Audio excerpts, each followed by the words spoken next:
Muy buen día para todas las personas que a esta hora se conectan con nosotros. Agradecemos su participación y su asistencia a este conversatorio de procesos de fiscalización UGPP y su impacto en el sector transporte. Bienvenidos todas las personas que se están conectando en este momento con nosotros en este conversatorio virtual que realizaremos de la mano del Colegio de Abogados del Transporte y B2B Abogados. Quien les habla, Natalia Suárez Casas, directora jurídica de B2B Abogados y Consultores. En el momento estaré siendo la moderadora de este evento. La idea es que ustedes puedan elevarnos sus consultas a través de nuestro chat y las estaremos resolviendo a lo largo de este conversatorio. Primero que todo, quiero presentar al presidente del Colegio Nacional del Colegio de Abogados del Transporte, el doctor Juan Carlos Rodríguez Muñoz. Doctor, buen día y bienvenido. Entonces, muy buenos días a todos. Gracias por participar en este evento. Y quiero agradecer muy especialmente al doctor Milton González, que es abogado especialista de Derecho Laboral y Administrativo, a la doctora Natalia Suárez, especialista en Derecho Tributario y Administrativo, quienes hoy nos acompañan en su firma Business to Business, esta firma especializada en derecho empresarial. De tal manera que lo que quiero ahora, antes de que ellos inicien su presentación, es hacer algunas consideraciones que me parece importante para efectos de que el tema de las relaciones entre empresas de transporte y tercero, pues puedan ser enmarcados con con toda el detalle que van ellos a presentar en función de la UGPP, es decir, de lo que hay en materia de, de lo que corresponde a nuestra actividad. El sector del transporte es un sector, y en esto es importante considerar, donde la empresa de transporte por lo general no tiene equipo propio, y al no tener equipo propio, porque esto es digamos que, copia que hicimos de experiencias de otras modalidades de transporte, como es el tema o como corresponde al transporte marítimo y al transporte aéreo, donde la actividad se realiza por el empresario, la desarrolla con medios de transporte propios, es decir, con vehículos propios o con vehículos no propios. De tal manera que esa figura nosotros la adoptamos desde hace muchos años, casi desde los años 70, y lo vertimos en un esquema de relacionamiento jurídico y económico entre la empresa de transporte y ese tercero, así lo llamamos, a través del contrato de la vinculación. Y el contrato de vinculación tiene sus orígenes, pues, en, en las regulaciones del transporte muy tempranas, en los años 70, y luego se incorpora en el Código de Comercio a través de los artículos 983 y 984.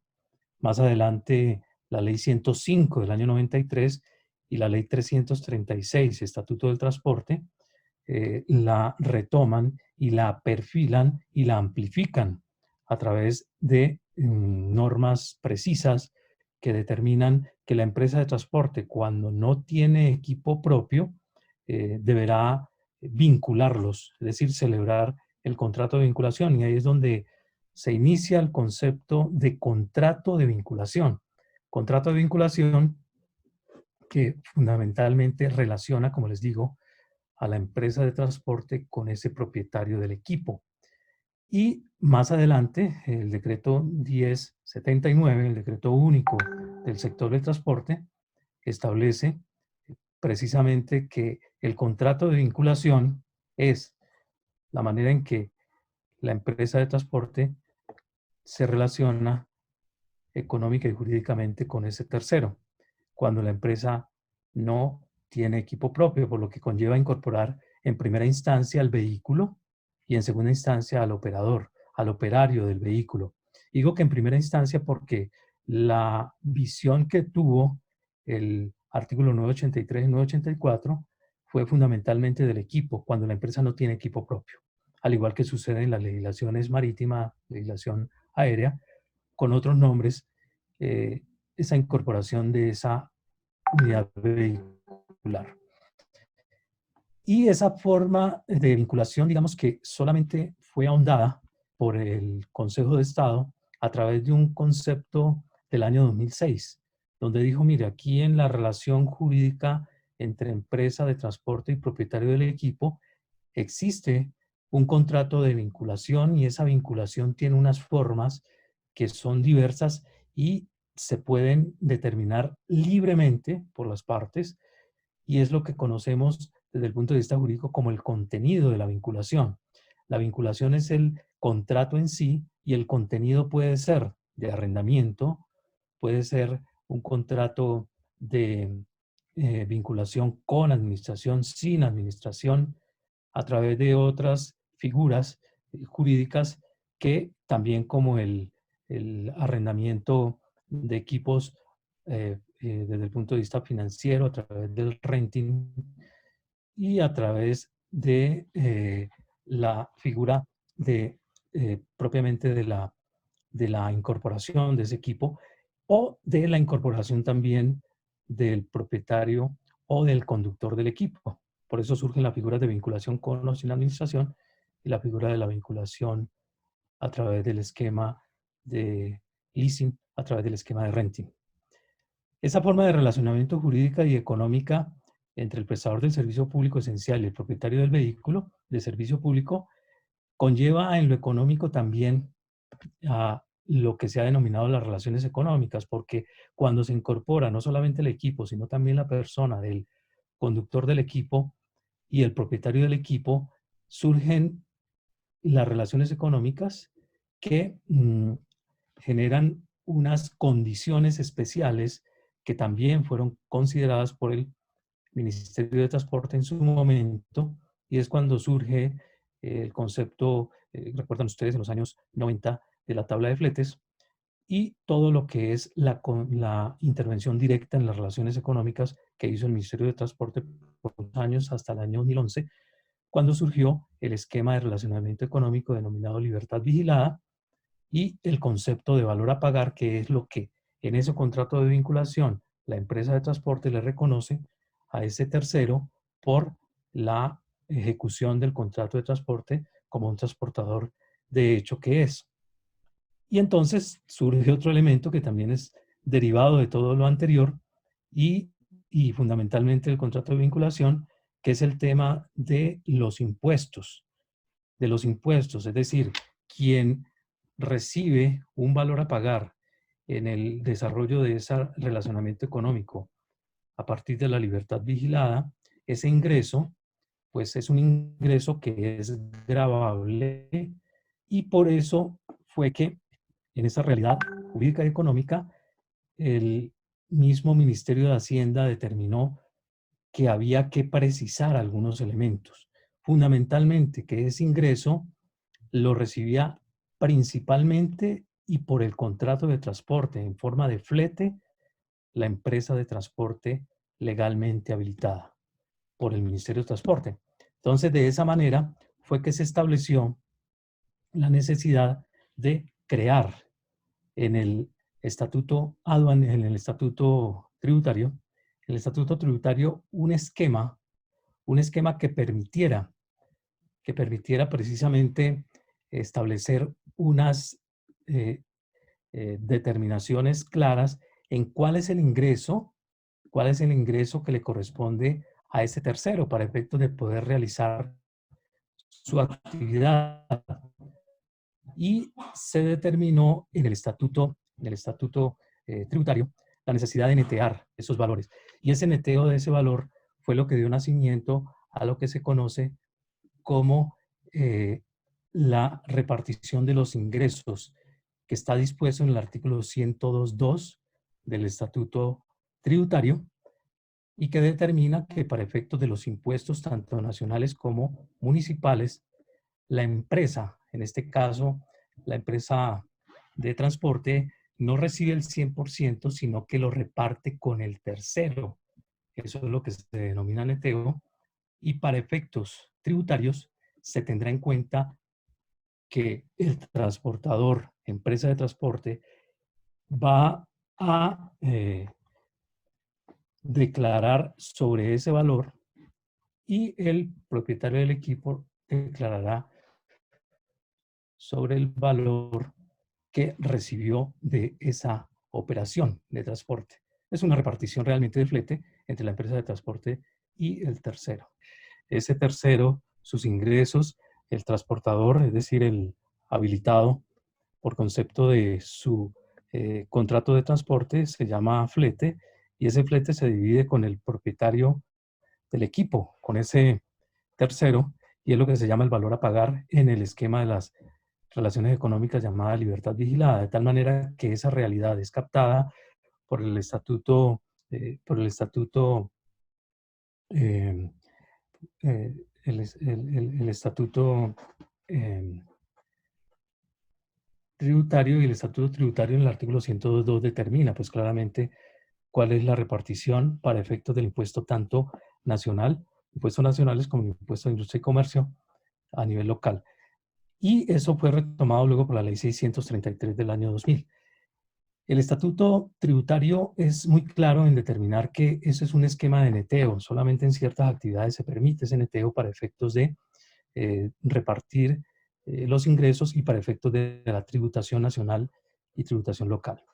Pero más adelante decíamos que ese tercero también desde el punto de vista laboral tiene una connotación, porque él no es realmente un empleado de la empresa de transporte, pero sí tiene una relación con el propietario del equipo, y eso hace que se le dé el tratamiento de trabajador independiente.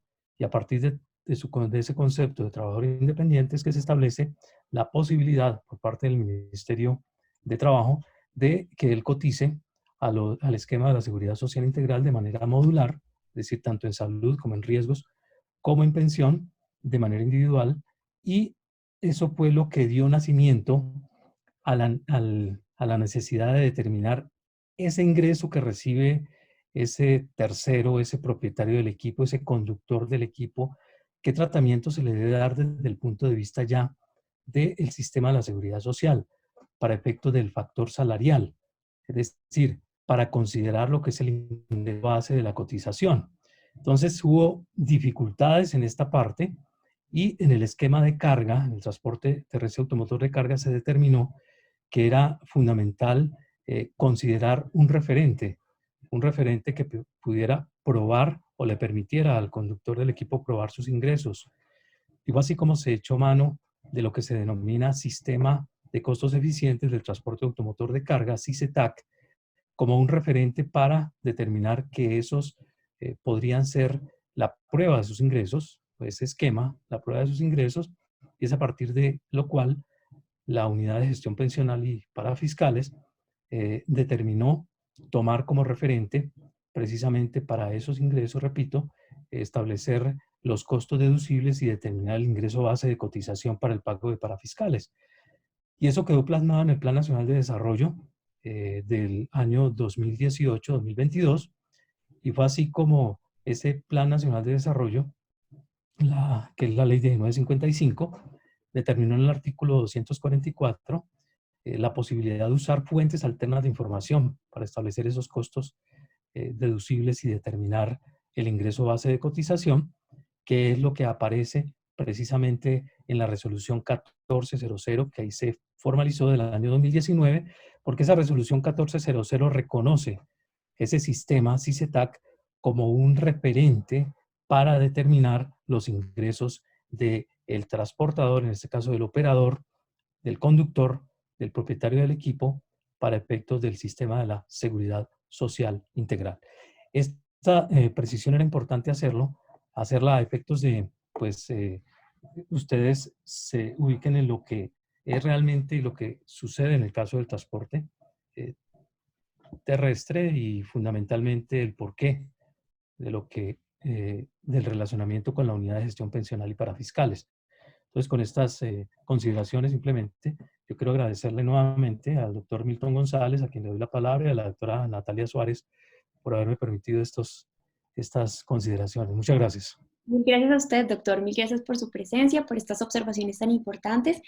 Y claro que sí, estaremos dando entonces paso al doctor Milton para que inicie con este conversatorio sobre procesos de fiscalización UGPP y su impacto en el sector transporte. Doctor Milton, adelante. Permítame un segundo, por favor, y le habilito su audio.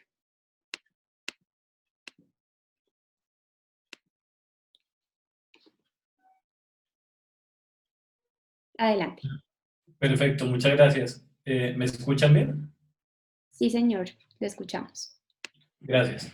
Les comentaba que los problemas que se presentan generalmente con el sector transportador se fundamentan en que la actividad de transporte necesita un vehículo, necesita un conductor, y dentro de los desplazamientos se generan muchos costos y gastos que son propios de la operación, que van desde lo elemental, que es la gasolina, los peajes, la alimentación del conductor, tiempos muertos, que son los tiempos de cargue, los tiempos de descargue, parqueaderos, muchas veces hotel, alimentación, que para que la UGPP los acepte, tiene como requisito que cumpla con los requisitos del 107 del Estatuto Tributario. Es decir, necesito una factura, que pues, como conocemos bien la operación, en carretera muchas veces, por no decir que la mayoría, es muy complicado conseguir un establecimiento donde me entreguen una factura.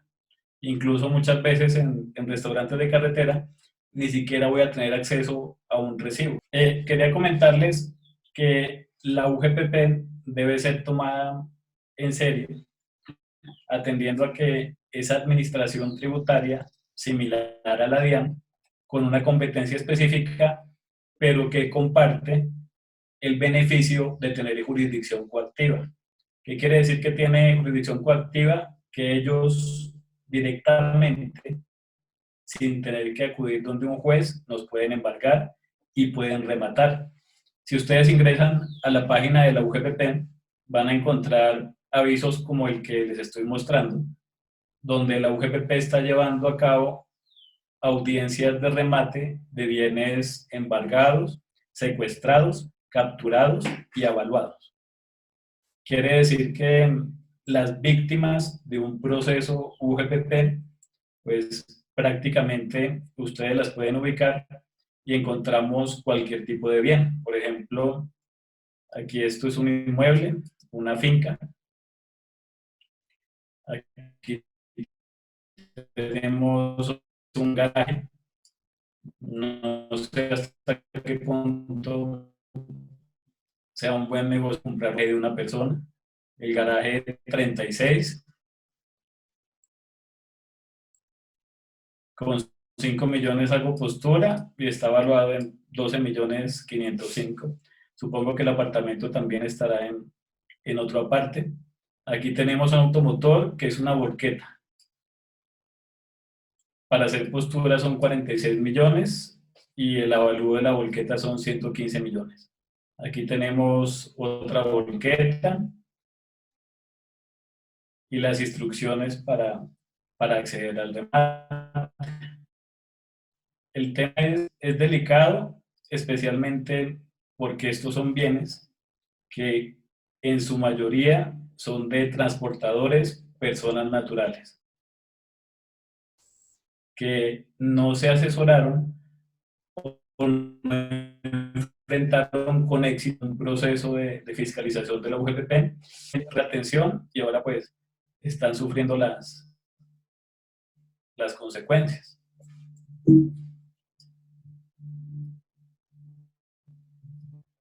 ¿Cuál es el remate? El remate es la venta pública de los bienes embargados y secuestrados. ¿Qué ocurre si este remate se declara desierto? Después de la tercera licitación, se adjudica a favor de la nación. Es decir, el Estado pues se queda con los bienes. ¿Cuáles son las cifras de la actuación de la UGPP del 2019? Estas cifras son tomadas del informe que ellos mismos publican. En el 2019 se presentaron 3.442 denuncias. ¿Quién nos denuncia? En este caso, pues en su mayoría nos denuncian los conductores. Que los tengamos contratados bien sea directamente con la empresa o a través de una persona natural.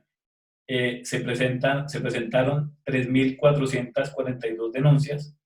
Cada denuncia es probable que inicie un proceso en contra de la empresa o de la persona natural que figura como empleador. El año pasado fiscalizaron 645 empresas y 2.522 independientes. Quiere decir que la mayor parte de la actuación de la UGPP se centró en las personas naturales, muchas de ellas con actividad de transporte. Aparte de lo que les comento, la UGPP envió 267.384 acciones persuasivas. La acción persuasiva es una comunicación que generalmente se envía al correo electrónico.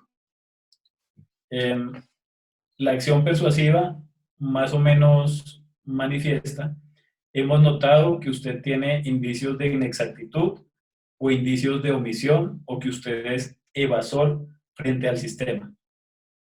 Para la UGPP es muy sencillo detectarlos. UGPP, al igual que la DIAN, tiene acceso a fuentes de información que pues son muy fuertes en estos procesos de fiscalización. La UGPP tiene acceso a la pila, tiene acceso a los medios magnéticos, tiene acceso a renta, a bancos. Ellos cruzan todo el tiempo la información para determinar si existen indicios o no de evasión. Esto es muy fácil para ellos realizarlo. Si soy una persona natural y, por ejemplo, declaro como ingreso 1.000 millones de pesos y en pila aparezco como beneficiario o estoy aportando sobre un salario mínimo, el cruce es sencillo. Es decir, pues esta persona que está reportando ingresos por 1.000 millones y está aportando sobre un salario mínimo, sobre 2, o que ni siquiera está aportando, sino es beneficiario de su esposa, o peor aún, está en el régimen subsidiado, pues el cruce lo determina fácilmente. Ya cuando es una empresa, ellos utilizan los medios magnéticos. Generalmente, quienes estamos asociados al sector transporte y realizamos pagos por los conductores, el rango de aportes es muy bajo. O es un salario mínimo, 2 salarios mínimos y ya exagerando 3. Pero la regla es que sea de 1 a 2 salarios. Únicamente pues le pagamos por el mínimo o le pagamos pues un poquito más, generalmente millón y algo es el rango del aporte. UGPP encuentra en la contabilidad, en medios magnéticos, una serie de pagos que hemos realizado a los conductores por montos muy grandes, cuyo tercero es la cédula del conductor. Entonces, UGPP dice, pues, si el señor gana 1 millón, que son 12 millones al año, y en medios magnéticos le estamos reportando pagos a ese tercero por 30, 40 millones de pesos, usted está pagando de la forma incorrecta. Ese es el cruce básicamente que ellos realizan, y nosotros tenemos que ser conscientes que todos los pagos que registremos en nuestra nómina o en nuestra contabilidad a la cédula del conductor van a ser rastreados automáticamente por UGPP. Y de hecho, en la naturaleza de nuestra operación, es claro que tenemos necesariamente que darle dinero al conductor para que realice el viaje. Es improbable, de hecho creo que no es posible, que el conductor se desplace del punto A al punto B sin tener un respaldo económico de la empresa, así sea para cubrir contingencias. Pero de entrada, gasolina, tengo que darle el dinero para la gasolina, tengo que darle el dinero para imprevistos que se presenten. Quizás en el cargue o descargue tenga que contratar en la ciudad de destino ayudantes, a los cuales pues les va a pagar también en efectivo. Generalmente lo que hacemos es darle dinero al conductor y cuando él regresa, pues hacemos un reembolso y hacemos un cruce de los gastos. Cuando en contabilidad este dinero que yo le reporto a mis conductores lo ingreso en la nómina, pues es un craso error. Tengo que tomar por costumbre diferenciar los pagos que voy a incluir en nómina y los que voy a incluir en contabilidad. Si esto realmente es un reembolso de gastos, sería un error que yo incluya, por ejemplo, la gasolina como un auxilio de gasolina, o auxilio de transporte, o medio de transporte. Ese pago no tiene nada que ver. Yo tengo que llevarlo en contabilidad separado sin que se incluya en nómina. En nómina únicamente voy a incluir los pagos que van a ser base, es decir, los salariales, que podría ser el salario, horas extras, auxilio legal de transporte, los no constitutivos de salario, y no debo incluir las herramientas que son las que yo le voy a suministrar a mi trabajador para que realice la labor contratada. Fiscalizados, como les comentaba, 2.522 independientes, el 79%. Sancionatorios, 778 procesos. El proceso sancionatorio es cuando UGPP me solicita información y pues yo no se la suministro, o en el término o con la calidad que ellos me exigen. Digamos, no es solamente suministrar la información, sino es como ellos requieren que específicamente les entreguemos. En cobro manejaron 12.200 casos y reportaron 6.876 títulos por valor de 103.215 millones. En general, en cobro, UGPP cobró 1.6 billones de pesos. Esta es una cifra importante porque es 1.6 billones que quizás representen o la liquidación de una empresa, o una deuda que es incapaz de soportar, o si es una persona natural, como estábamos viendo en los remates, quizás la pérdida de los bienes que pues toda la vida le costó construir. Aquí también tenemos que hacer una reflexión adelantada respecto a que hoy en día, con esta situación que es una realidad, es mejor ser una persona jurídica que ser una persona natural. Especialmente cuando yo soy un independiente que tiene conductores a cargo, pues mejor sea una SAS, constituyase en empresa, y pues se va a evitar estos problemas y especialmente el riesgo sobre sus bienes. ¿Cuánto recaudaron? El año pasado recaudaron 470.000 millones de pesos. El costo de la UGPP es de 193.000 millones. Si lo analizamos bien, digamos, no es un resultado tan eficiente. Prácticamente el 50% de lo que recaudan, pues se lo está gastando la misma entidad. 819 funcionarios, 515 por prestación de servicios. En total son 1.334. Y hace poco que estuvimos en un conversatorio, una de las personas que asistió hizo el comentario que la directora en su momento, ahorita el director de la UGPP, era el funcionario del Estado con el salario más alto. Entonces, pues no veo que el costo sea eficiente respecto a lo que están recaudando, especialmente porque la UGPP pues la pagamos nosotros. Toda esta nómina UGPP sale de los impuestos que todos pagamos. Entonces, respecto a que sea muy eficiente, creo que no, y el daño que está generando pues es bastante grave. ¿Qué pasó respecto a los trabajos independientes cuya actividad carga? El año pasado pues estuvimos trabajando, especialmente la doctora Daniela Gordo estuvo trabajando haciendo presión, haciendo lobby, conversando con mucha gente, tratando de explicar la actividad de transporte a la UGPP, de explicársela a la DIAN y decirle al trabajador independiente cuya actividad es el transporte, no puede probar los costos y los gastos propios de la actividad con los requisitos de UGPP, que como les comentaba era 107 Estatuto Tributario, relación de causalidad. Si a un conductor le solicitamos pues, este requisito para aceptar costos y gastos, prácticamente, que es lo que reportaba en renta, era automáticamente utilidad. Esta situación es muy lejana a la realidad, en particular porque la utilidad en este negocio pues no es tan alta. Digamos, el margen que se maneja es un margen bajo.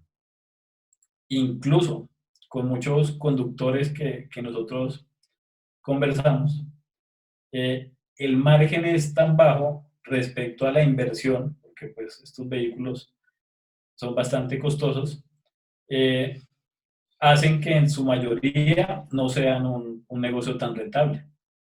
Mi margen es muy bajo, llega a UGPP, si soy independiente, y me exige aportes por 50 y pico millones anuales, más una sanción, si estoy en un proceso que puede llegar a 100 millones, pues prácticamente, como dicen algunos conductores, tome las llaves del vehículo, no tengo cómo pagar. La rentabilidad no es tan alta como pues, la UGPP supone. En este esfuerzo, que pues fue bastante complicado, se logra que la UGPP emita la resolución 1400, que es la que estamos viendo acá. Dice, por la cual se adopta el esquema de presunción de costos para los trabajadores independientes por cuenta propia, cuya actividad económica sea el transporte público automotor de carga por carretera. Entonces, aquí hacen todo el recuento, resuelven adoptar el esquema de presunción de costos y consagran unas tablas que tienen unos rangos por medio de los cuales me reconocen cierto porcentaje de costos. Por ejemplo, si mis ingresos brutos anuales fueron de más de 2.425 salarios mínimos mensuales legales vigentes, van a reconocer como costos el 73.4%. Quiere decir que si yo reporté 1.000 millones, ellos van a aceptarme 730 millones. El problema es que van a considerar que el restante como tal es mi utilidad. Quiere decir que yo tuve una utilidad aproximada del 27% que está muy lejos de nuestro margen. Digamos, en promedio puede ser el 5, el 10%, exagerando si fue un año muy bueno.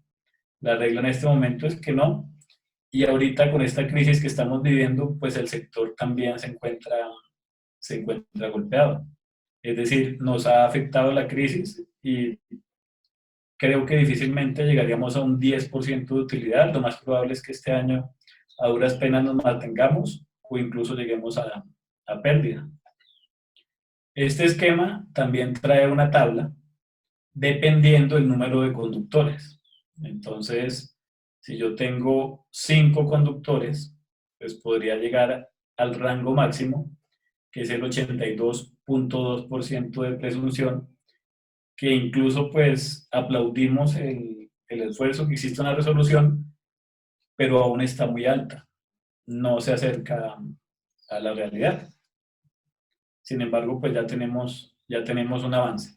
Esta es la resolución 1400 para los independientes que pueden tener varios vehículos con conductores.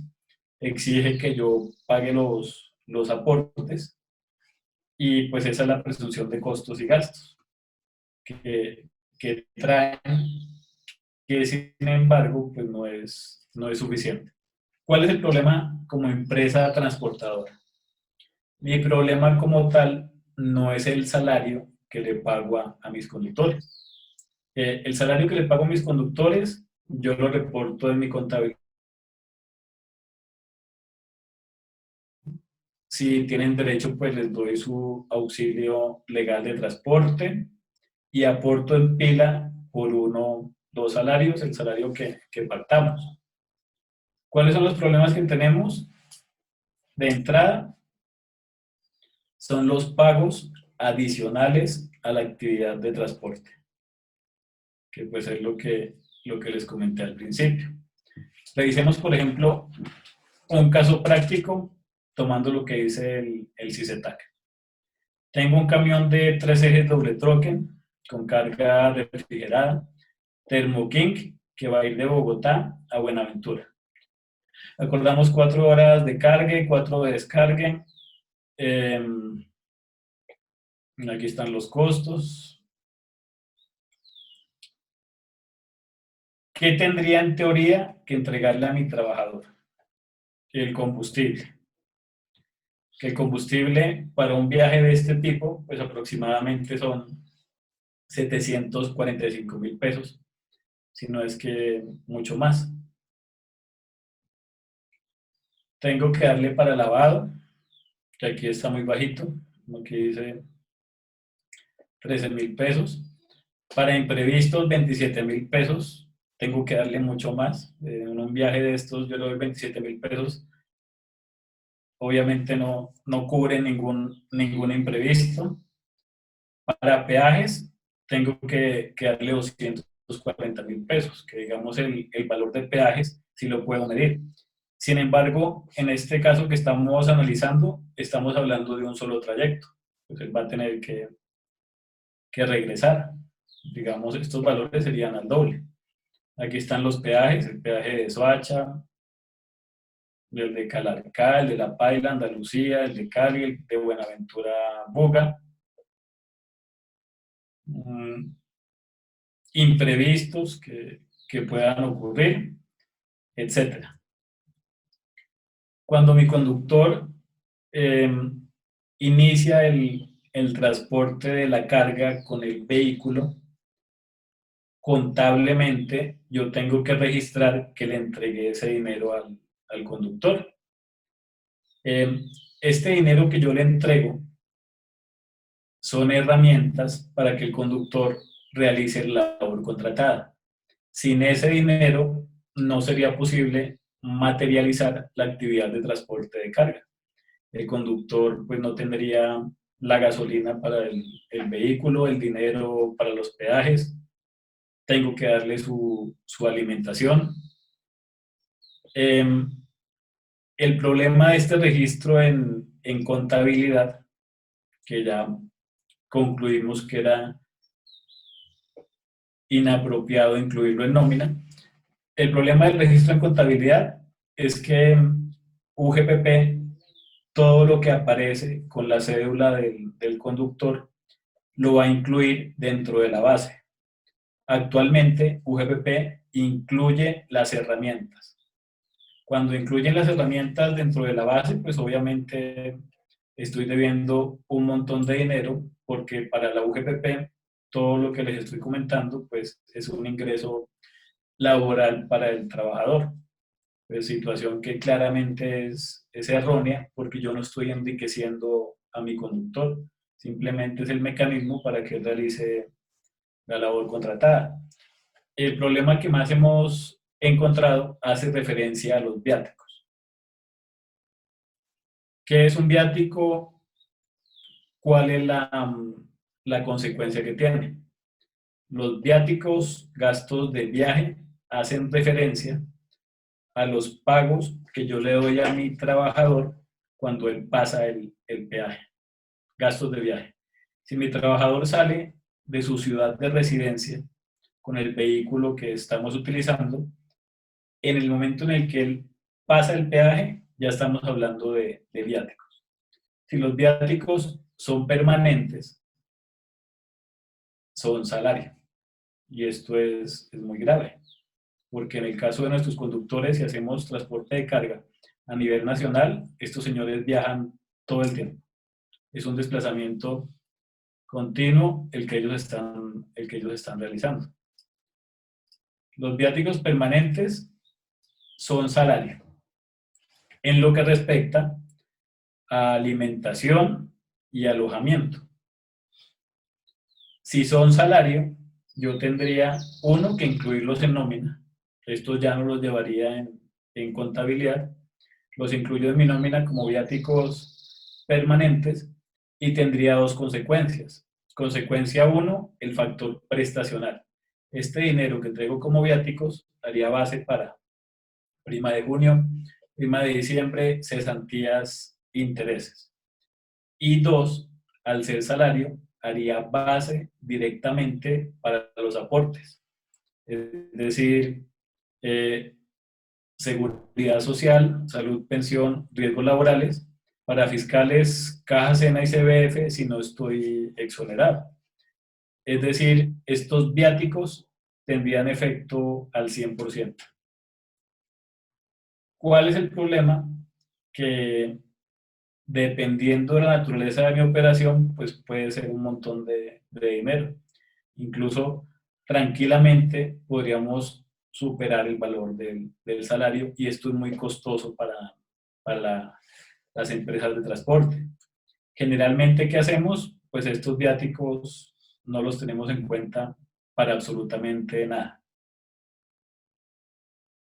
Los registramos en contabilidad, pues dependiendo la estructura que tengamos, pues los podemos enviar a gastos de viaje, viáticos, que es una cuenta terrible.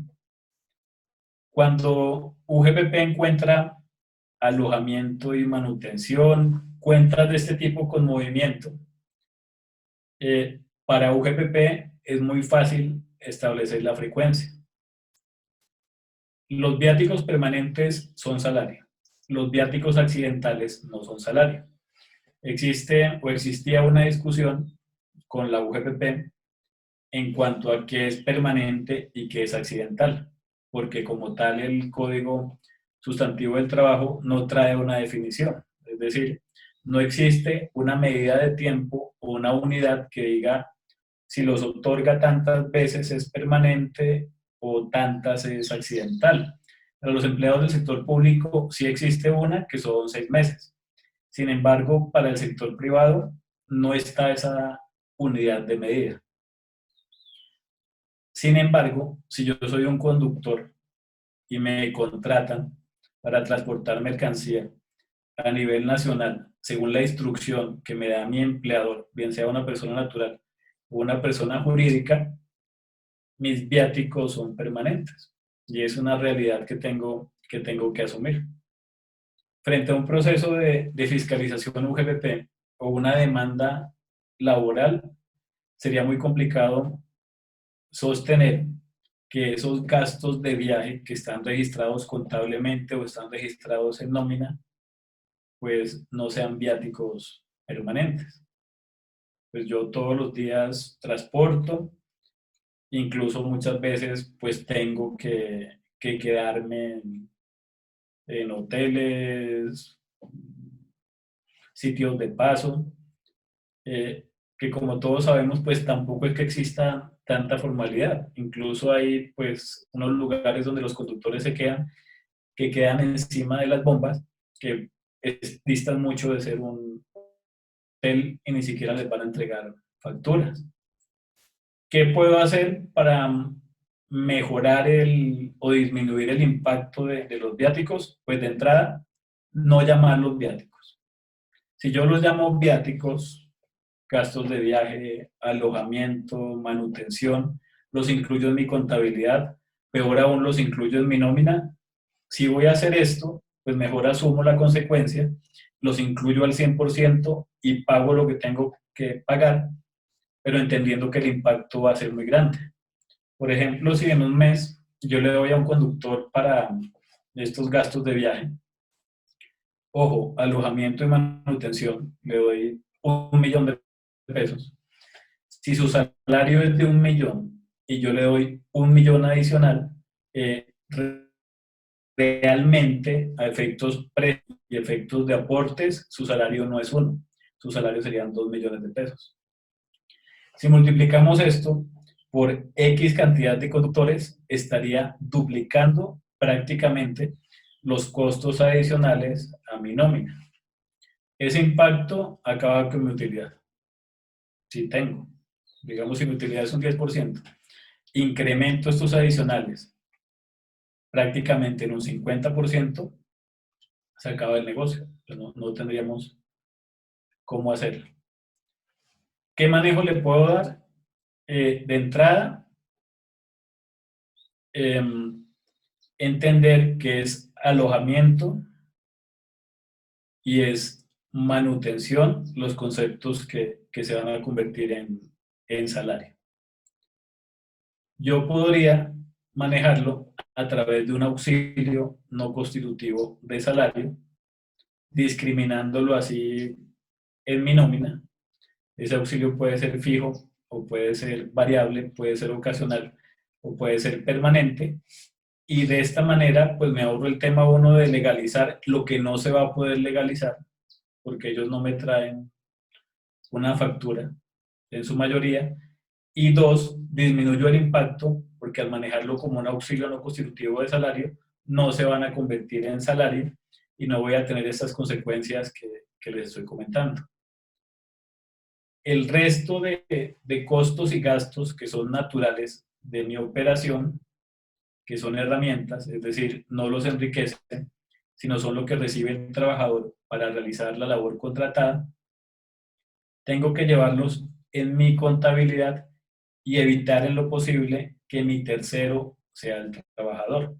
De hecho, ahorita pues, muchas empresas están utilizando herramientas o tienen convenios. Algunos tienen tarjetas que son de gasolina, tienen convenios con bombas, o muchas veces tanquean antes de salir. Han creado muchas figuras para que mi tercero, en lo posible, no sea el conductor.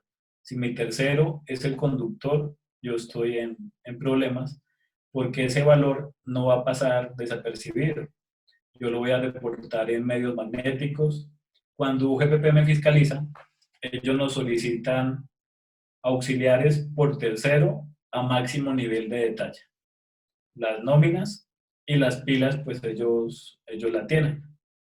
¿Qué van a encontrar? Van a encontrar en la pila un aporte por el conductor de 1 a 2 salarios mínimos exagerando. Digamos, la regla es 1.000.000, 1.200.000 mi aporte. Van a encontrar su salario en nómina por 1.000.000 de pesos y van a encontrar un montón de pagos adicionales fácilmente rastreables a la cédula del trabajador y a un periodo en específico. Para UGPP es muy sencillo decir, usted en enero 2019 le entregó a su conductor por pagos laborales 5 millones de pesos y está aportando por 1. Con esa posición, la carga de la prueba la tengo yo como empresa o como persona natural con conductores. ¿Qué tendría que hacer? Demostrar que esos pagos adicionales que superan el salario son herramientas. Y comenzamos a sufrir. Porque de entrada, si mi operación es muy grande, la legalización de todos estos pagos pues, es muy complicada. Generalmente, lo que se hace por simplicidad es tener como unas tarifas. Y decimos, viaje del punto A al punto B, más o menos se gasta tanto, tome 1.000.000, 1.200.000, 1.500.000, váyase. Encontramos situaciones como que el conductor en la ejecución de la operación contrata personas adicionales, que pues eso también es bastante delicado. En un mundo perfecto no deberíamos hacerlo, pero pues la realidad es que lo hacemos. Especialmente para temas de cargue y descargue, pues nuestros conductores subcontratan tranquilamente para que realicen dicha actividad y legalizan, entre comillas, ese gasto.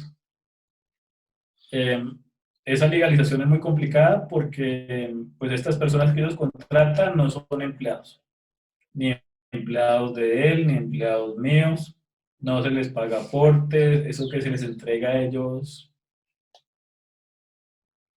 conceptualmente pues no es un pago laboral, no hay un contrato de prestación de servicios.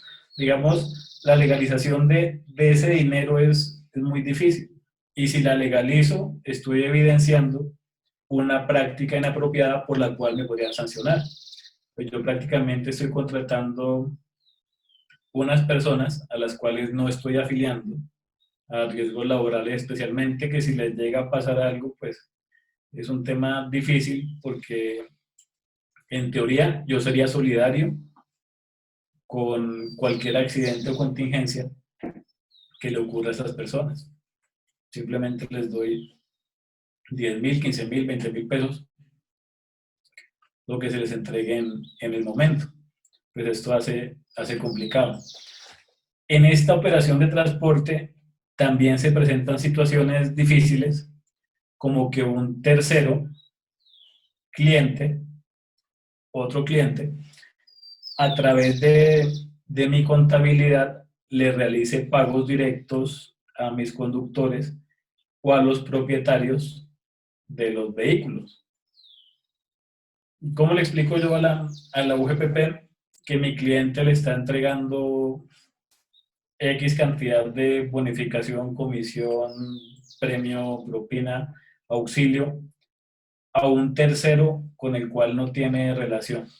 Voy a devolverme porque creo que no lo estoy diciendo bien. Yo soy la empresa de transporte, tengo un cliente y aquí tengo quien realiza el transporte, que está vinculado con mi operación, etc. Este cliente me paga un dinero para que yo le pague al conductor o para que yo le pague al propietario del vehículo que queda registrado en mi contabilidad. Cuando UGPP me fiscalice y yo intente explicarle que es un pago de un tercero, UGPP no lo va a ver de esta manera. UGPP va a decir: ese pago que usted le está entregando a su trabajador o es constitutivo de salario o es no constitutivo de salario. Así de sencillo. En este movimiento de dinero, generalmente nunca consideramos las implicaciones. UGPP no va a aceptar la tesis que yo estoy recibiendo de un tercero para pagarle a mi conductor trabajador. Eso no lo va a aceptar. Para nosotros, generalmente ese movimiento es transparente y no lo incluimos ni como salarial o no constitutivo de salario, pero sí nos va a generar problemas a futuro. Al no incluirlo, si UGPP me fiscaliza, pues va a ser un montón de dinero el que en teoría pues yo tendría que pagar. El problema en esencia no es el dinero que le entrego al trabajador. En esencia es que los aportes que yo estoy realizando no corresponden con el dinero que contablemente se registra o que en transacciones yo le estoy entregando a mi conductor. Ese es el problema y eso me convierte en inexacto. Noto que en el chat están preguntando si puedo acreditar costos adicionales a los establecidos en la resolución 1400 de 2019. En teoría, sí. En la práctica es imposible. Si yo tuviese una operación con una realidad diferente, porque lo que no ha entendido UGPP, lo que los funcionarios tampoco comprenden, es que la naturaleza de nuestra operación de transporte de carga es sui generis. En Colombia, la informalidad es la regla. Digamos, cuando yo estoy en Bogotá, tengo la opción de acceder a sitios donde me van a entregar factura. Cuando estoy en carretera, la situación es completamente diferente. En carretera, pues me prestan el servicio, yo pago en efectivo, no me entregan por regla pues un soporte, y si me entregan el soporte, ese soporte no va a ser válido para la UGPP, especialmente porque la UGPP tiene una tesis errada respecto a lo que es la relación de causalidad. Tenemos casos, por ejemplo, de independientes que son ganaderos. Y cuando ellos van a vender el ganado, tienen que transportarlo. Muchos han presentado facturas de transporte de ese ganado y la UGPP no las acepta porque para ellos no tiene relación de causalidad con la actividad, cosa que obviamente es un absurdo, porque si yo tengo pues la actividad de ganado y voy a vender el ganado, tengo que transportarlo, no podría llevarlo caminando por la calle del pueblo con un palito, que es lo que la UGPP piensa. Digamos, en los temas de transporte, muchas veces, especialmente lo que es alimentación, UGPP dice el absurdo que no tiene relación de causalidad. Entonces, respecto a la pregunta, sí puedo probarlos, pero tendría que ser facturas y tendrían que tener relación de causalidad, que es donde entramos pues al factor subjetivo, que es el análisis del funcionario, de decidir si tiene o no tiene relación de causalidad. Pues obviamente generalmente van a decir que no. ¿Qué ocurre para empresas que ya tenemos, que ya estamos en un proceso UGPP y con la presión decidimos acogernos a algún tipo de beneficio?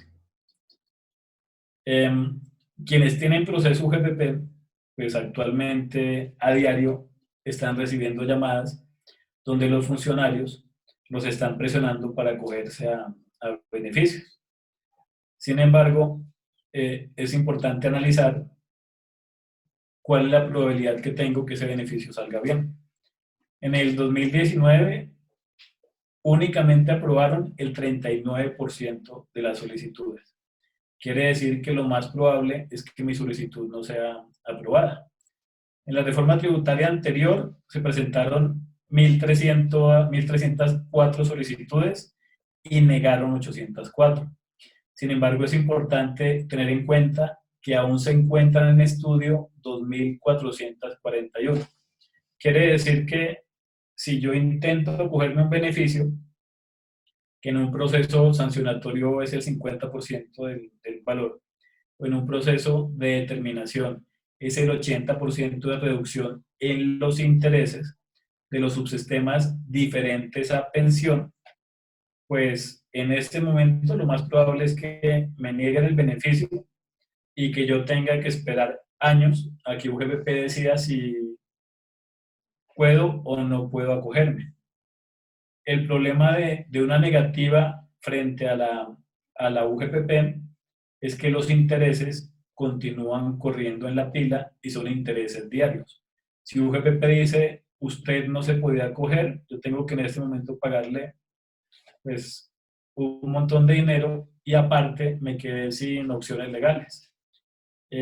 Las etapas en el proceso UGPP no se reviven y los términos son estrictos. Si yo radico un día fuera del término, me quedé por fuera, y si yo recibí, por decir algo, la liquidación oficial y no interpongo el recurso, pues por regla general me quedaría sin demanda. O si recibo la resolución que resuelve el recurso y no interpongo la demanda dentro de los 4 meses, pues me quedo sin acceder a la jurisdicción. Situación que es terrible porque pues ya no tengo una posibilidad diferente a llegar a un acuerdo de pago con UGPP y pagar. Aquí tenemos otra pregunta, dice, tengo una nómina de conductores que están vinculados por un salario. Sin embargo, por la tabla de fletes, los valores que pueden devengar al mes superan los 2 millones de pesos. Ese último valor, para evitar realizar aportes a seguridad social, se los giro directamente a la cuenta del trabajador sin necesidad de mostrarlo en nómina. ¿En qué cuenta contable puedo registrar esos valores para evitar fiscalización? Tengo varios problemas. Digamos, antes, cuando SENA y CBF Cajas realizaban procesos de fiscalización, ellos tomaban la nómina, el total de la nómina, la pila, el total de la pila, las vacaciones y cruzaban. Y en ese cruce de totales, ellos me decían, pues usted está viendo 5 millones, porque no tuvo en cuenta las vacaciones para acá. Y eso era todo. Sin embargo, ahorita ellos rastrean absolutamente todo. Ellos van a buscar mi contabilidad, no solo las cuentas relacionadas con nómina, sino cualquier cuenta donde aparezca un pago a nombre de mi tercero trabajador. No importa el nombre que le dé, el nombre que le queramos poner, UGPP simplemente va a observar un ingreso. Entonces, si yo lo saco de nómina, diríamos de entrada, pues ya no lo estoy reportando como un pago que haga base, pero al registrarlo en contabilidad, UGPP va a entrar a evaluar si es una herramienta, si es salario, si es no constitutivo de salario. Todo registro que yo realizo a nivel contable, cualquier movimiento de dinero que se genera en mis cuentas genera una trazabilidad. Hoy en día, a no ser que yo pague en efectivo, es imposible que el dinero no deje un rastro. Transferencias, compras, ventas, medios magnéticos, a factura electrónica. El sistema como tal se está diseñando para que absolutamente todo tenga una trazabilidad. Si yo le realizo un pago a un conductor, tengo que ubicarlo en una cuenta. Algunos clientes nuestros lo hacen por prestación de servicios. Prestación de servicios terrible porque de entrada necesito un contrato de prestación de servicios. La prestación de servicios profesionales, en esencia, es para profesionales.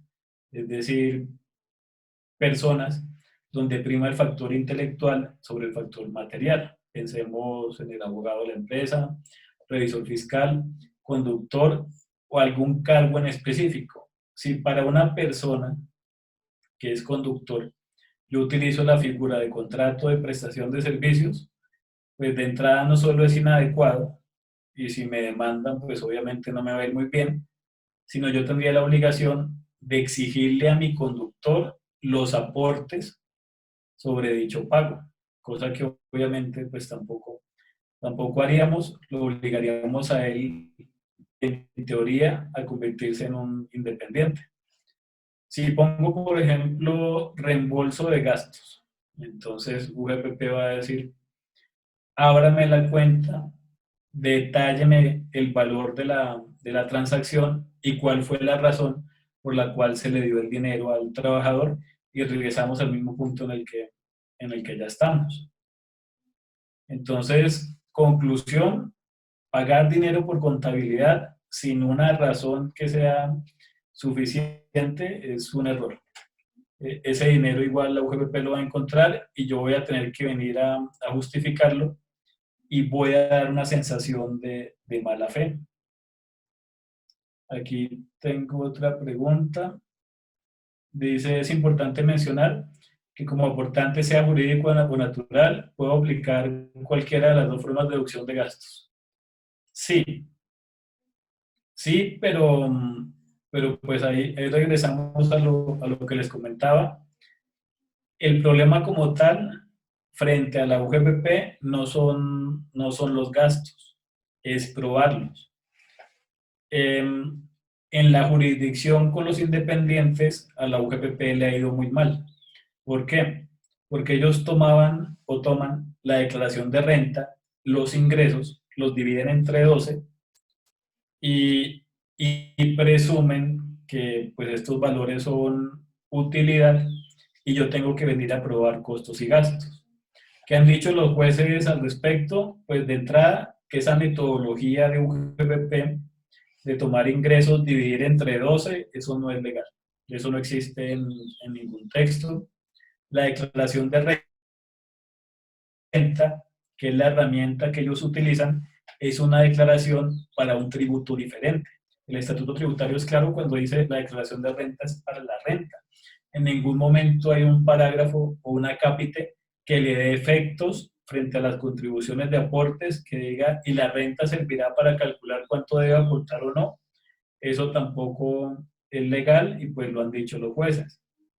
Los jueces han llegado al punto de decir si usted va a tomar la declaración de renta, tiene que tomarla en su integridad.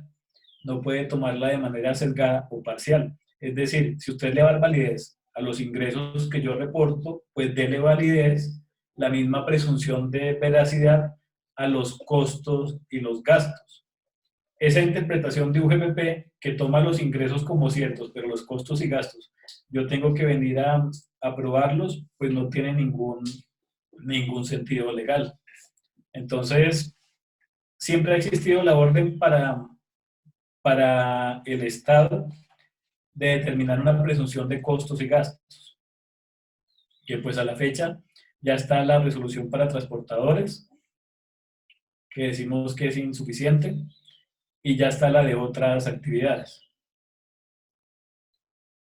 Actualmente no conozco, y de hecho es muy pronto, para que tengamos sentencias sobre la aplicación de estas resoluciones, porque pues son muy recientes y la gente aún no ha demandado. Que sí tenemos, que es lo que preguntan más adelante, que es una ventaja para quien ya agotó, digamos, la actuación administrativa y está en un proceso de cobro persuasivo o de cobro coactivo, podría, mediante una revocatoria directa, solicitar que le apliquen esta presunción. Sin embargo, en el ejercicio práctico, dependiendo de los ingresos, puede que esta resolución sí tenga un impacto y baje, o si los ingresos reportados son altos, generalmente con resolución o sin resolución, mi situación es igual de mala. Mayra Mendoza pregunta, dice, ¿existiría la posibilidad de acogerse a la 1400, aún sabiendo que el conductor ya está en etapa de cobro coactivo? Sí.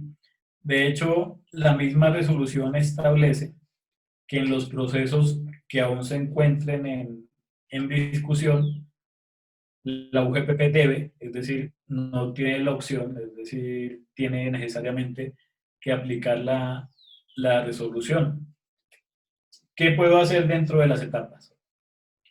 Si yo estoy dentro de actuación administrativa, o estoy en respuesta al requerimiento para declarar o corregir, o estoy en recurso, la UGPP, supongo, aplicará de manera inmediata en los fallos la presunción de costos y gastos.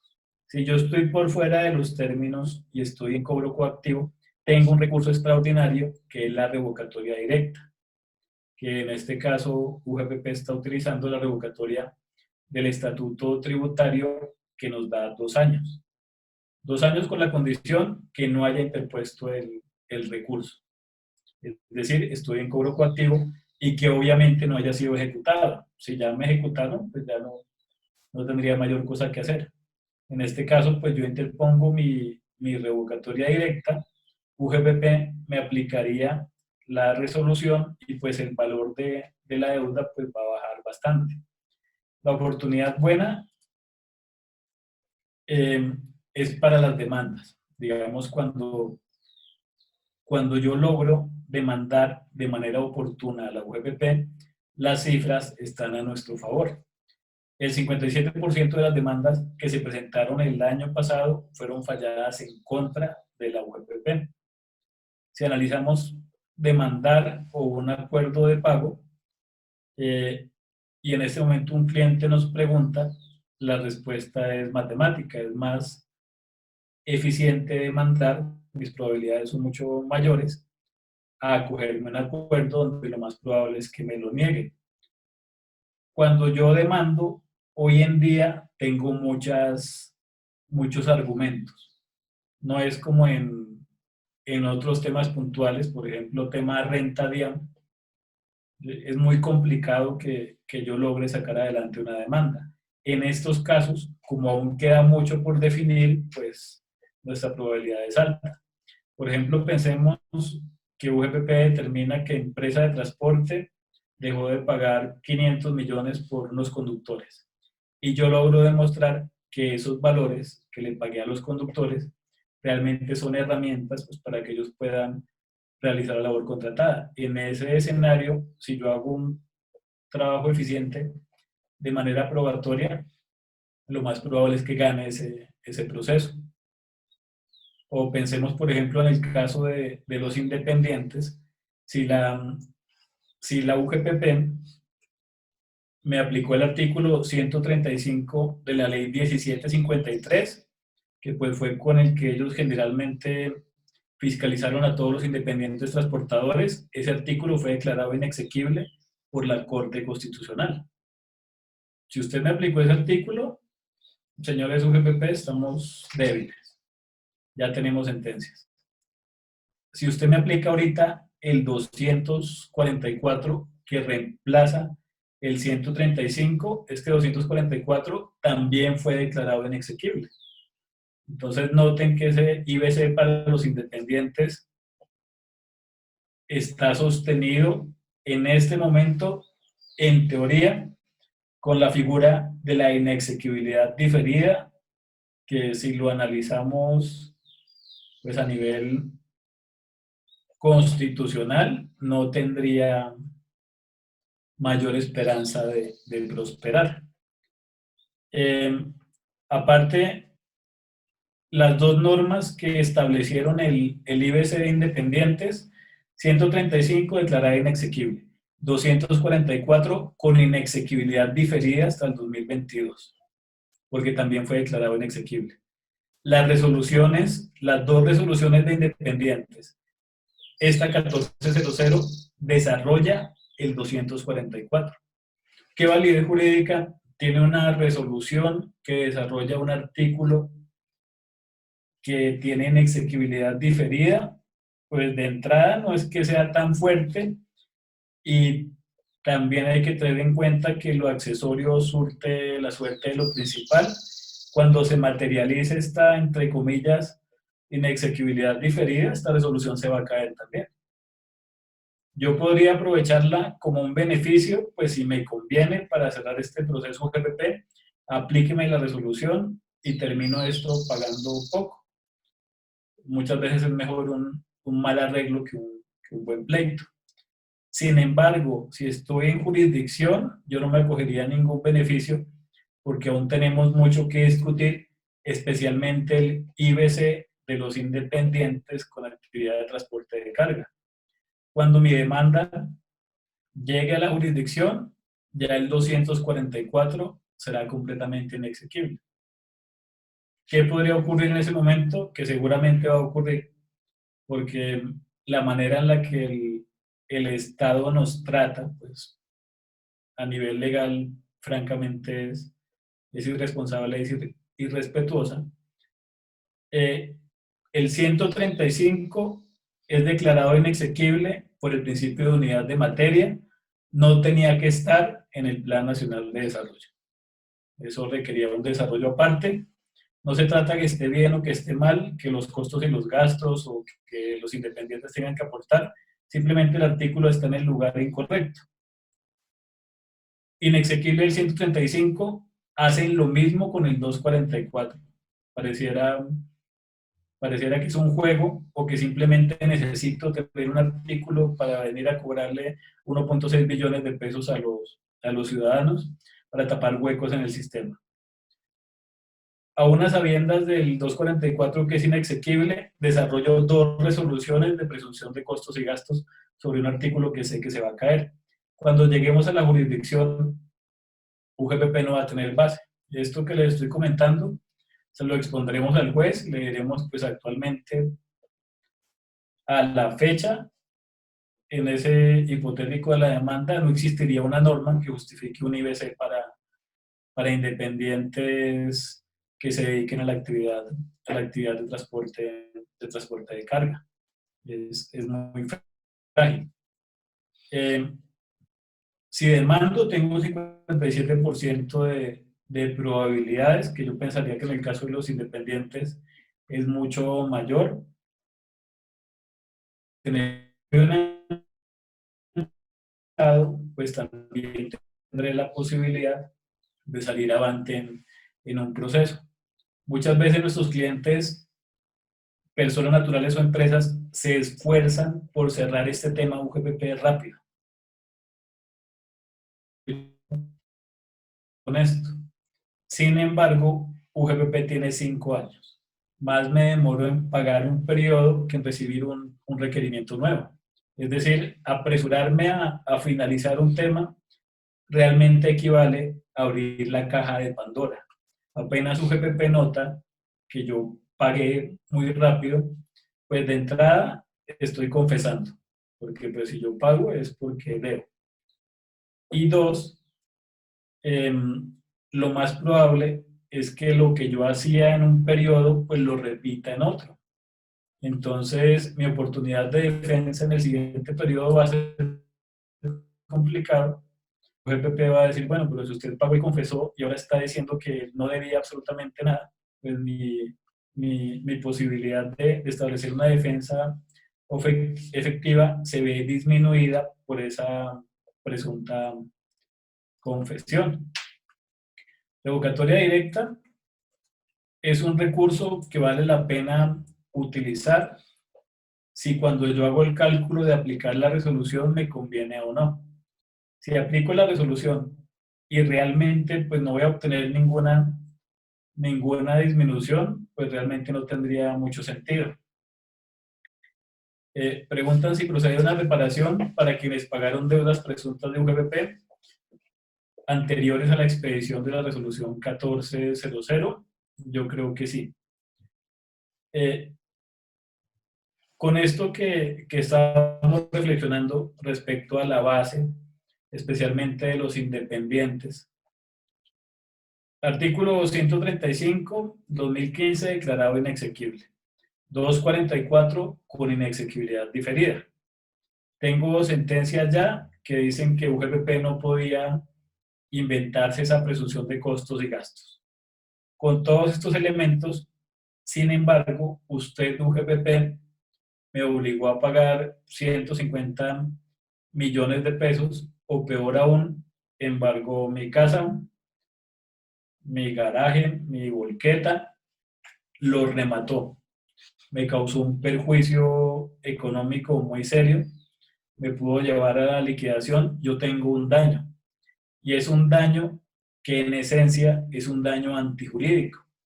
Digamos, si la actuación de la administración, es legítima, pues yo tengo que soportar las consecuencias de mi evasión, o yo tengo que soportar las consecuencias de ser inexacto frente al sistema. Pero si con una actuación ilegítima que está soportada con nada, usted me causa un daño, como dice Alexander Pavón, sí procede la reparación directa. Existe un daño, es un daño ilegítimo por la administración tributaria que yo no estoy obligado a soportar y que me coloca en una situación diferente con mis pares que son administrados también. Es decir, creo que sí se darían todos los elementos para una reparación directa. Que tendría que probar el daño, que es claro, y tendría que probar pues la actuación ilegítima de la UGPP, que creo que tampoco representa mayor dificultad, especialmente porque en los actos, pues ellos en su motivación mencionan el fundamento. Según el 135 tal cosa, ahorita según el 244 tal otra, pero pues en teoría el marco legal que me están aplicando pues no tiene mayor sustento, y sí tengo un daño económico que es fácilmente demostrable. Tampoco tengo que hacer maromas. Tengo el daño y la conexidad y la actuación ilegítima. Creo que sí, la reparación directa podría ser una alternativa. Tengo 2 años para este medio de control. En este punto tenemos preguntas, porque creo que ya nos excedimos con el tiempo, ¿verdad, Natalia?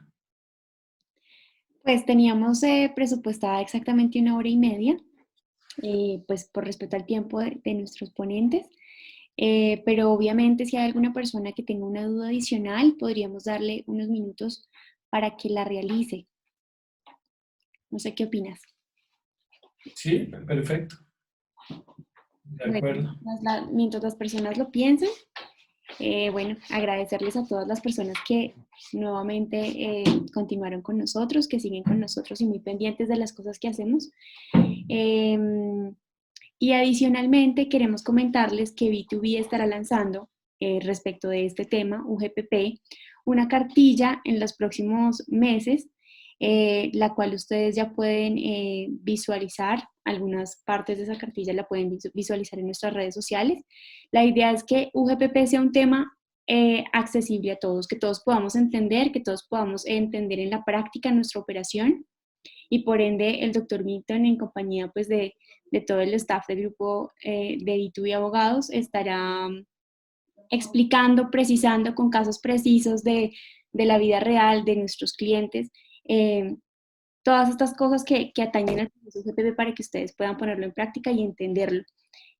Adicionalmente, queremos comentarle a todas las personas que están conectadas con nosotros, que tienen procesos de fiscalización UGPP o que tienen miedo de que les puedan iniciar un proceso de fiscalización UGPP.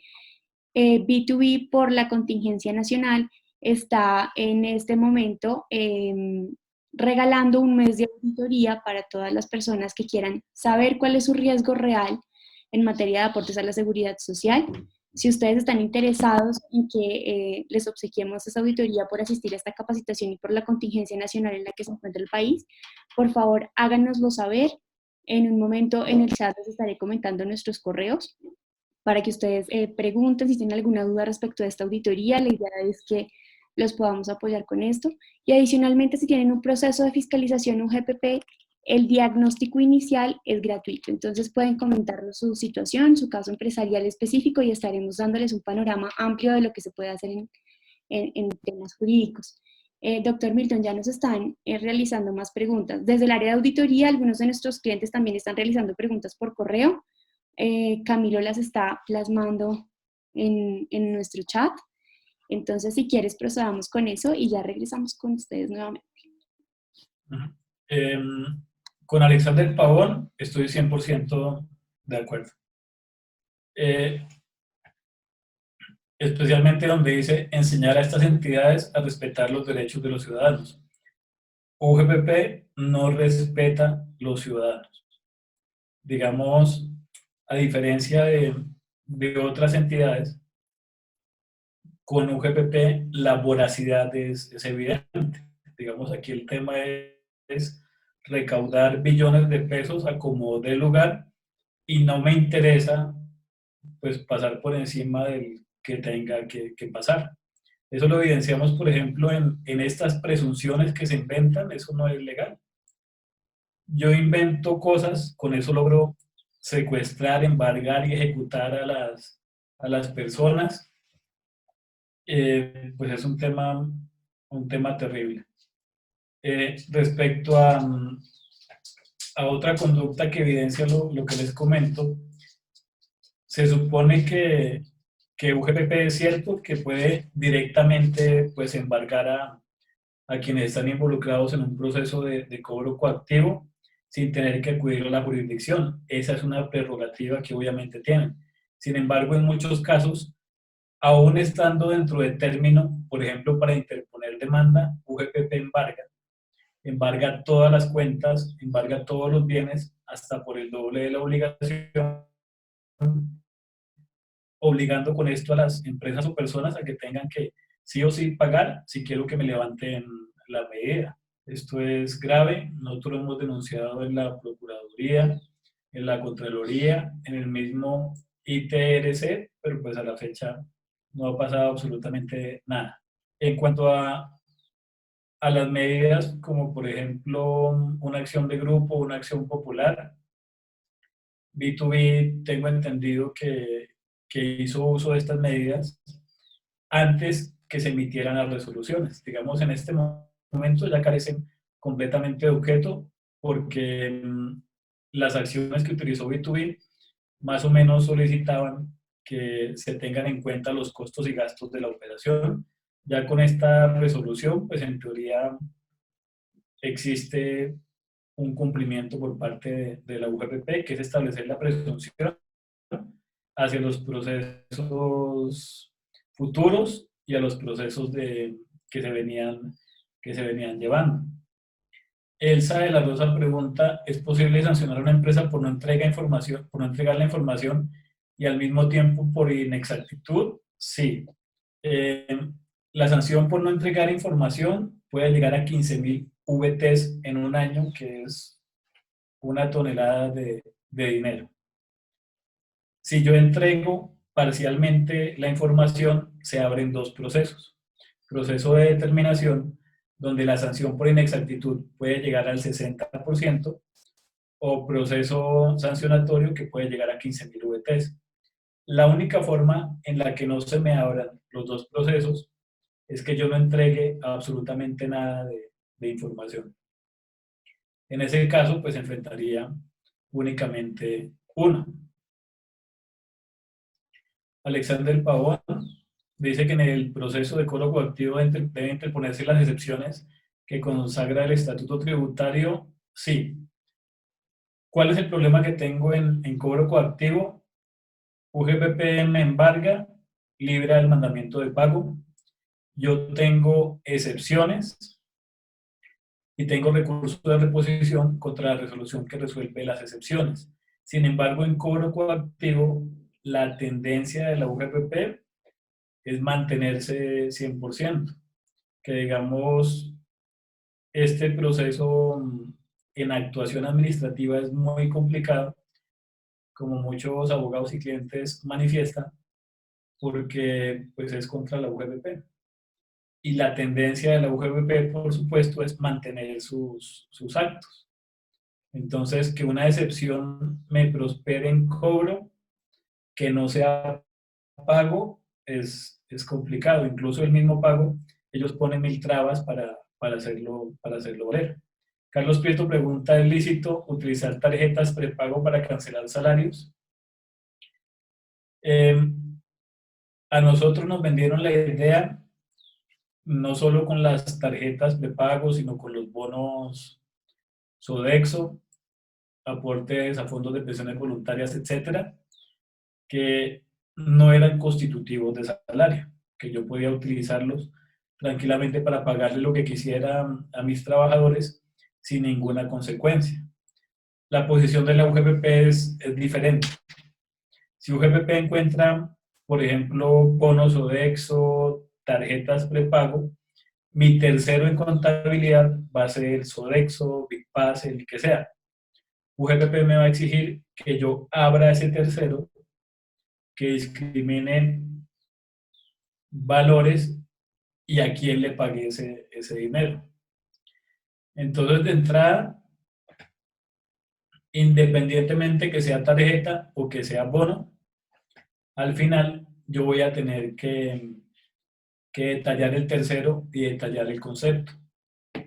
Es decir, me da lo mismo y estoy pagándole una comisión o al que me vende la tarjeta, o le estoy pagando una comisión a Sodexo o una comisión a BigPass.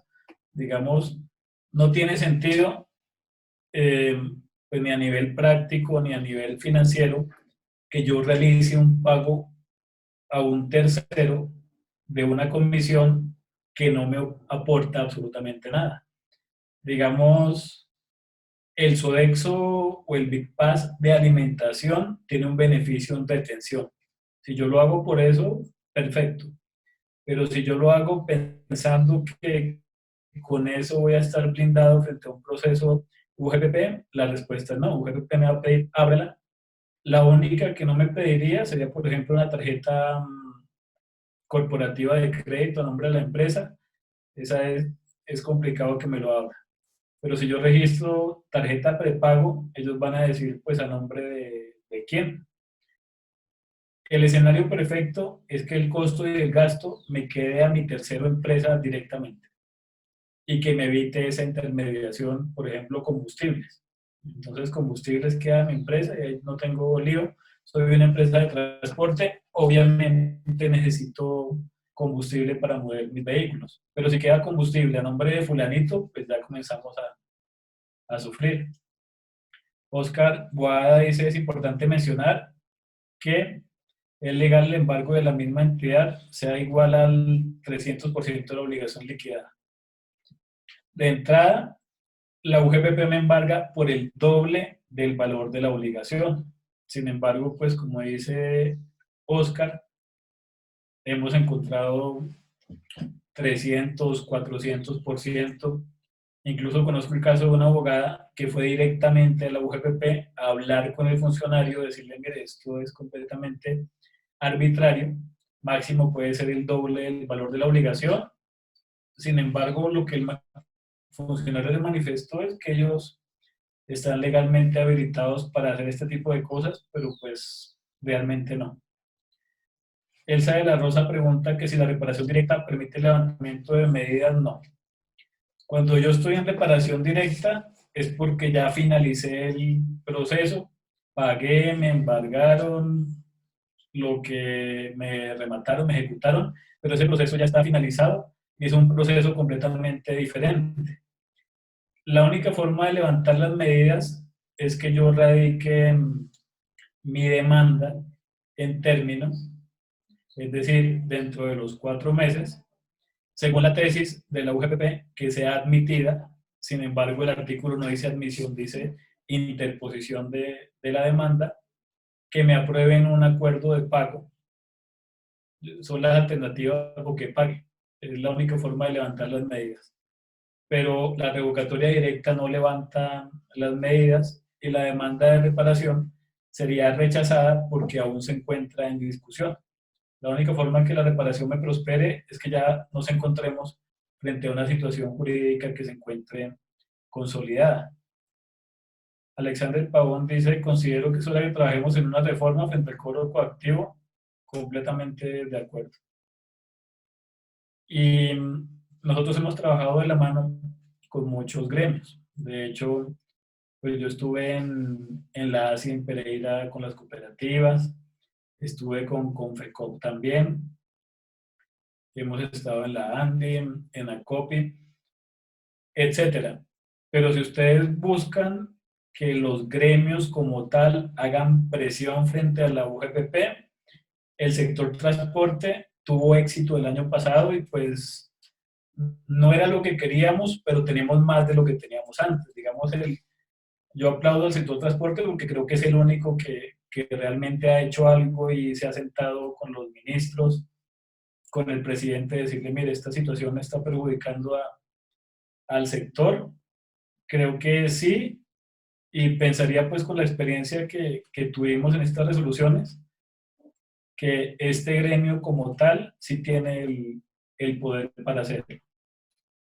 Y obviamente coincido con Alexander Pavón, que si es necesario, pues no solamente la reforma a la ley 1066, sino también un montón de normas que pues nos están perjudicando como sector.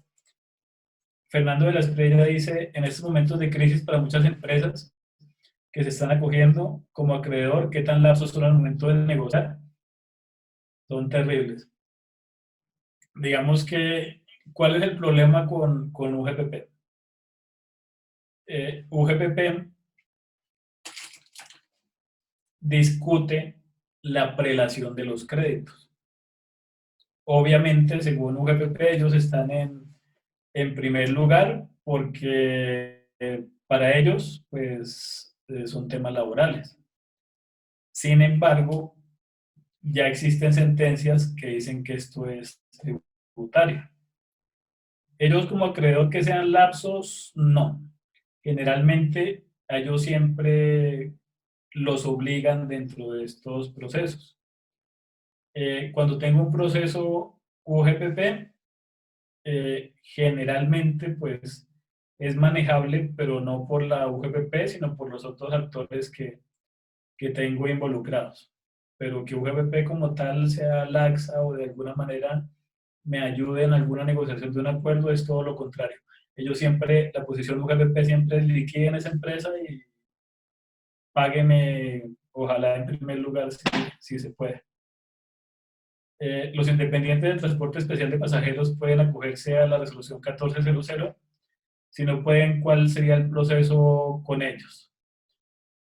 Pues transporte especial de pasajeros es una figura diferente. Sin embargo, conozco casos donde se ha solicitado la aplicación de la resolución. Pero es que yo tengo dos puertas. Tengo la puerta de esta resolución y tengo la puerta de la otra resolución. Es decir, si no me sale por esta, me sale por la otra, pero sí podría solicitar acogerme. ¿Yo qué haría? Pues lo haría de manera subsidiaria. Diría, por favor, señores UGPP, aplíqueme este porcentaje que es más beneficioso. Podría ser, seguramente, si tengo los 5 empleados. Y de manera subsidiaria, en caso que me niegue la pretensión principal, aplíqueme la otra, que es un 60 y pico %, igual es menos de lo que me están cobrando en este momento. Alexander Pavón dice, continuar el proceso y la medida de control de operación directa por los... De acuerdo 100% con Alexander Pavón. Entonces yo creo que con esto ya concluimos, ¿verdad, Natalia? Efectivamente, Milton, mil gracias obviamente por tu presencia, por acompañarnos en este conversatorio virtual. Como siempre, creo que han sido absueltas bastantes dudas que tenían nuestros asistentes. Esperamos que para ustedes allá en sus casas también esto haya sido útil, fructífero, que les haya ampliado un poquito el panorama respecto de los procesos de fiscalización UGPP. Agradecemos nuevamente al Colegio de Abogados del Transporte por esta alianza, por esta oportunidad en la que la academia y obviamente los sectores que pretenden aportar un poquito, un granito de arena en esta situación tan dura, pues nos unamos fuerzas y podamos efectivamente ampliar el panorama, como les decía, pues para todos. Doctor, permítame, ya lo habilito para el audio. Ahora sí. Ahora Bueno, sí. muchas gracias. Muchas gracias, Natalia. Muchas gracias, doctor Milton González, por esa disertación tan clara. Y queremos agradecer también a nuestros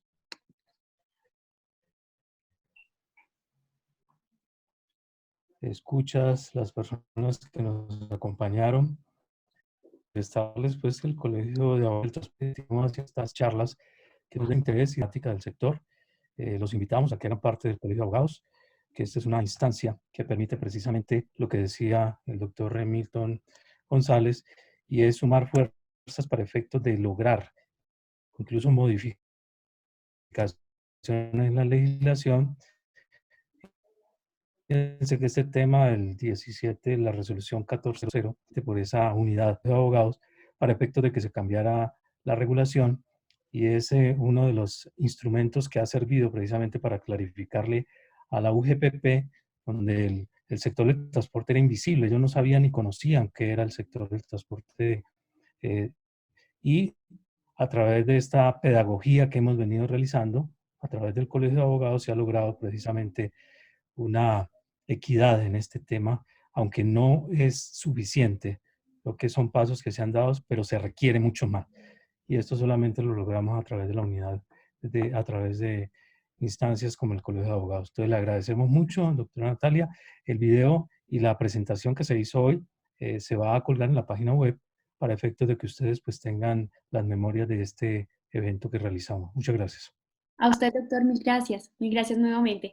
A todos nuestros asistentes, recordarles entonces nuestras redes sociales, la página del colegio obviamente ya la conocemos, la vamos a visitar, y adicionalmente invitarlos a que estén muy actualizados con nosotros desde el punto de vista jurídico. Estamos emitiendo noticias semanales y este tipo de capacitaciones vamos a seguirlas ofreciendo en estos días de crisis. Mil gracias, doctor Milton, nuevamente. Mil gracias, doctor Rodríguez. Y mil gracias a todos por su fidelidad, por su asistencia. Esperamos que haya sido de gran utilidad y por supuesto el mensaje es ese, porque unidos alcanzamos grandes cosas en lo que queramos. Mil gracias a todos. Que tengan un feliz día.